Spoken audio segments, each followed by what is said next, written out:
Welcome to today's 15 minutes exercise, and I need to get out and go camping. Sometimes, if you haven't been camping in a while, if you've been stuck in home, I don't know, I get cooped up. I'm sure many people can relate.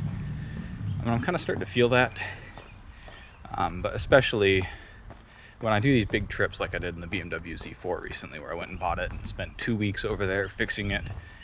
I ended up with a lot more footage to go through and an extra video to edit from all the time I spent over there. It was a lot. I just finished editing the videos, and honestly, I've talked about this before, I'll say it again. I really like the weekly video production timeline because it means that I get to spend a little time working on a car, a little time camping, and then a little time editing, and going back and forth between those is really enjoyable for me in that short of a time period. Whereas and on a trip like this, I spend a long time on the trip and I spend a long time editing. And obviously kudos to people who make that their whole career, but their whole career on YouTube. I don't think I could do that. I can do it on occasion when I go on a trip because trips are really fun and that's just what you got to do.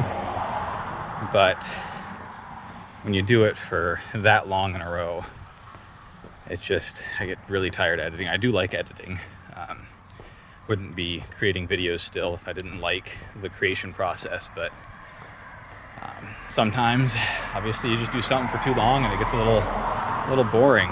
So when I get home, I might do a little bit of work on the BMW to try and fix the washer fluid system. I think it just needs a new pump, which I have, and my code scanner told me that one of the nozzle heaters was bad, so I got a new one of those.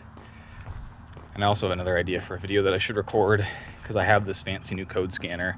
I think it'd be interesting and fun to go around and scan all of my cars and see what codes they have stored in them.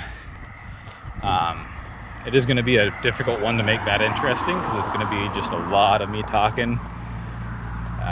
So I don't know how we're going to do that. The code scanner is just an Android tablet, so maybe I could put a screen capture on it so you could actually see what's going on, which might be helpful. I don't know. I am looking forward to getting back into the routine of making weekly videos, and I'm going to be a few weeks ahead now due to this trip. So if you want to see videos ahead of time, the whole trip's actually uploaded, and I'm working on a supercut right now. But then the weekly videos are also going to be ahead for a bit. Get back into it. It'll be nice. That's all I got. I'll see you again tomorrow and again on Friday. Bye-bye.